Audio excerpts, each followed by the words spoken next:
Hello दोस्त, कैसे हो आप सब। सभी लोगों को प्रभात क्लासेस में स्वागत है। जैसा कि हमने बताया था पिछले लेक्चर में, इसका पूरा थ्योरी करा दिया है।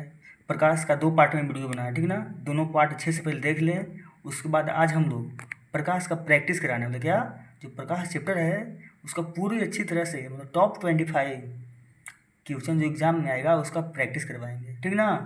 तो सभी लोग पेन पेपर लेके बैठें और अच्छे तरह से सभी क्वेश्चन को पहले पॉज करें, रोकें, उसके बाद फिर उसका सॉल्यूशन कमेंट में करें, ठीक ना।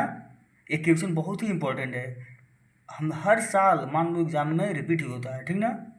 देखो फर्स्ट क्वेश्चन क्या बोल रहा है कि समतल दर्पण, कौन दर्पण, समतल दर्पण में प्रतिबिंब कैसा होता है।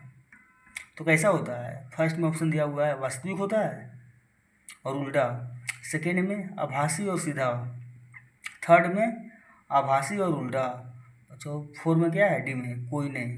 देखो समतल दर्पण क्या होता है, हम लोग शीशे में अपने चेहरा देखने के लिए यूज करते हैं। तो ये हमेशा कैसा बनता है, सीधा। तो सीधा एक ही में ऑप्शन है, देखो तो वही हो जाएगा, ठीक ना। तो फर्स्ट का बी, सेकेंड लिखा हुआ है, फिर है किस पे, समतल दर्पण पे। इसका प्रतिबिंब जो होता है ना, दूरी वस्तु से कितनी होती है। जो समतल दर्पण है उसका प्रतिबिंब वस्तु से कितनी दूर होता है, तो बराबर होता है कि आधा होता है कि दुगनी कि शून्य, तो बराबर होता है। कहाँ होता है, बराबर होता है, ठीक ना, कोई दिक्कत।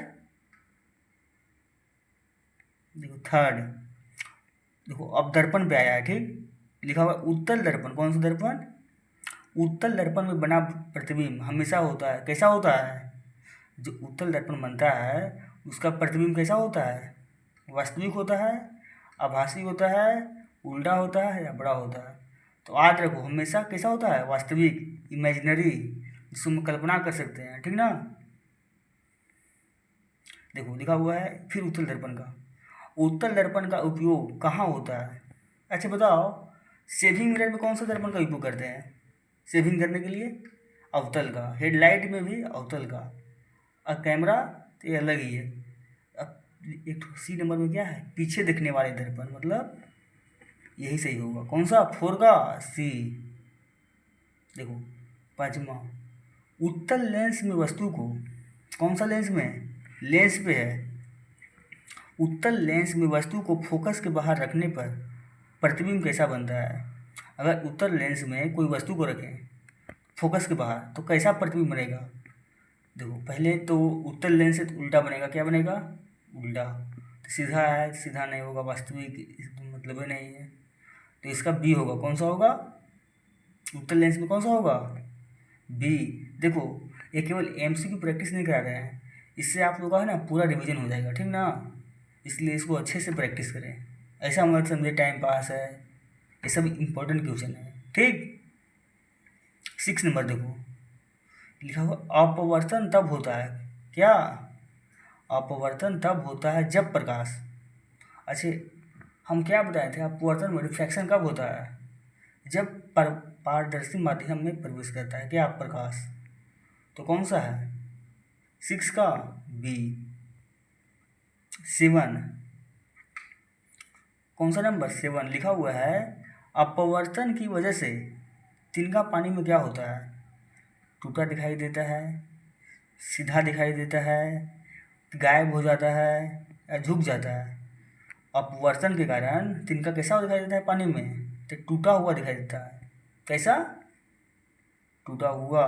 तो 7 का ए। देखो सभी लोग पहले क्वेश्चन देखें, वीडियो को पॉज करें और कमेंट दें, ठीक ना। इससे आप लोग को बहुत ही एग्जाम में सहायता करेगा, ठीक ना। वहाँ पर देखोगे फटाक से मार दोगे, ठीक ना। 8 नंबर देखो, उत्तल लेंस को कौन सा लेंस कहते हैं, उत्तल लेंस को कौन सा लेंस कहते हैं, अपवर्तक कहते हैं, संयोजी कहते हैं, विभाजक कहते हैं कि उत्तल दर्पण कहते हैं। अरे भाई कोई देख के मार देगा सीधे, कौन सा, 8 का बी, संयोजी लेंस, ठीक। 8 का कौन सा होगा, बी। देखो 9, अवतल लेंस हमेशा देता है, जो अवतल लेंस है कैसा देता है, कैसा प्रतिबिंब होता है, उसका वास्तविक होता है कि उल्टा होता है कि बड़ा होता है? नहीं। तो इसका जो प्रतिबिंब होता है ना, छोटा होता है। कैसा होता है? छोटा होता है, सीधा होता है और आभासी होता है। मतलब 9 का डी। क्या होता है 9 का? डी। देखो 10 पढ़ो, लिखा हुआ है फोकस दूरी। मतलब फोकस दूरी और वक्रता त्रिज्या में क्या अंतर होता है?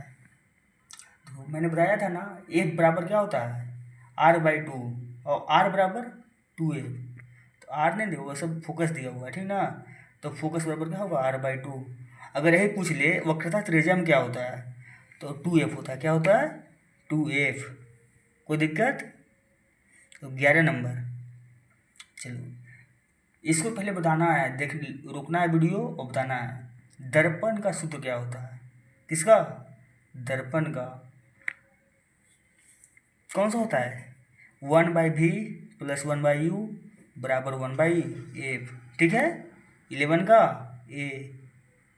देखो 12 का आवर्धन, प्रतिबिंब का आवर्धन बराबर क्या होता है? मैंने बताया था ना, m बराबर v बटा u, H I by H U. मतलब इमेज की दूरी बटा ऑब्जेक्ट की दूरी। ठीक, वस्तु की और इमेज की दूरी। तो 12 का क्या होगा? b। देखो 13 नंबर। देखो एक क्वेश्चन है, ठीक ना। अधिक किसी अवतल दर्पण की फोकस दूरी 10 सेंटीमीटर है। कितना? तो उसका वक्रता त्रिज्या क्या होगा? तो हमने क्या कहा था? r बराबर 2f। तो 2 गुना हो जाएगा 10 का 20। अवतल दर्पण में पूछ रहा है, फोकस दूरी दिया हुआ है 10। अब बोल रहा है वक्रता त्रिज्या क्या होगा। तो जो फोकस दिया हुआ है तो r निकालना है। तो r बराबर क्या होता है? 2f। तो 2 गुने f करेगा तो 10 दूनी 20। इसका आंसर क्या आएगा? 13 का b। देखो ये ठीक है क्वेश्चन है। अवतल दर्पण का उपयोग कहाँ होता है? मेकअप करने में। अरे जो मेकअप करता है वहाँ होता है। कि सूरज का ऊर्जा जो होता है उसको एक मतलब एक जगह करने में, या पीछे देखने में, या सीसीटीवी। तो इसका आंसर होगा सूरज ऊर्जा का एकत्रित करने में, ठीक ना, इकट्ठा करने में। 15 देखो, उत्तल लेंस का फोकस पॉइंट कहा जाता है। उत्तल लेंस का फोकस पॉइंट क्या बोलते हैं? दर्पण के सामने जो होता है उसको बोलते हैं इसका फोकस पॉइंट। 16 देखो, ये आ गया है ह्यूमन आई वाला, आँख वाला है ना। चलो उसको भी बना लो, कोई दिक्कत नहीं, काम ही आएगा। निकट दृष्टि दोष में कहते हैं, किसको कहते हैं? मतलब निकट दृष्टि दोष किसे कहते हैं? मायोपिया को कहते हैं निकट दृष्टि दोष। ठीक। दूर दृष्टि दोष में व्यक्ति को क्या दिखाई नहीं देता है? जिसको होता है ना दूरदृष्टि है, मतलब उसको नज़दीक की चीज़ दिखाई नहीं देती है। अरे तो ये लिखा हुआ है दूर, तो दूर में क्या होता है? नज़दीक की चीज़ दिखाई नहीं देना, ठीक ना। मायोपिया को ठीक किया जाता है। देखो कल बताया था कौन सा लेंस को से मायोपिया ठीक करते हैं?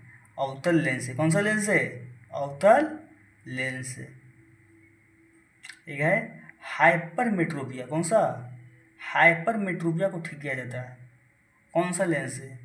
तो उत्तल लेंस से हम लोग क्या ठीक करते हैं? हाइपरमेट्रोपिया। वो सूर्य की किरण को, किसकी किरण? सूर्य की किरण वायुमंडल में किस कारण झुकती है? तो मैं बताया था ना, अपवर्तन के कारण। किसके कारण? अपवर्तन के कारण। तो क्या इसका होगा? बी। देखो इंद्रधनुष किस कारण बनता है? तो ये तो बताया, सब होता है, प्रवर्तन होता है, अपवर्तन होता है और प्रसरण भी होता है, ठीक ना। तो 22 का क्या होगा? सी। 23 देखो, वायुमंडलीय अपवर्तन का उदाहरण है। जो वायुमंडलीय अपवर्तन होता है उसका उदाहरण कौन सा है? इंद्रधनुष बनना, कि मृग तृष्णा, कि ध्रुवीय प्रकाश, कि वायु राशि। तो इसका होगा मृग तृष्णा। क्या होगा? मृग तृष्णा। 23 का बी। 24 जो सफ़ेद रंग होता है, सफ़ेद प्रकाश का प्रसरण होता है। मतलब जब हम किसी पे लाइट मारते हैं तो 7 रंगों में बढ़ जाता है। इसी को क्या बोलते हैं? प्रिज्म। क्या?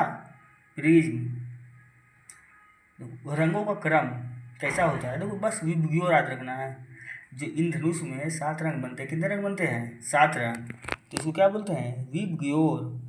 बी से क्या? वायलट। आई से क्या होता है? इंडिगो। बी से ब्लू। जी से ग्रीन, वाई से येल्लो, ओ से ऑरेंज, आर से रेड।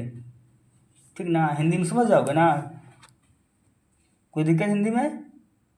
देखो, सभी क्वेश्चन है ना 25 को मैंने कराया है, इसको अच्छे से कॉपी में लिखें, प्रैक्टिस करें बार बार, इसी से क्वेश्चन फंसेगा। ठीक ना? और इसका एक अलग से हम लोग साइंस का एमसीक्यू कराएंगे। ठीक ना, लास्ट में। कोई दिक्कत? तो आराम से पढ़ते रहो। ठीक। और अगला वीडियो हम लोग मैथ पे बनाएंगे। कौन सा? मैथ। और कमेंट करो साइंस में कौन सा चैप्टर पढ़ना है, साइंस में कौन सा चैप्टर पढ़ना है, इसके लिए कमेंट भी करें। ठीक ना? तब ना आगे वीडियो बनाएंगे। ठीक, कोई दिक्कत? ठीक है, थैंक यू।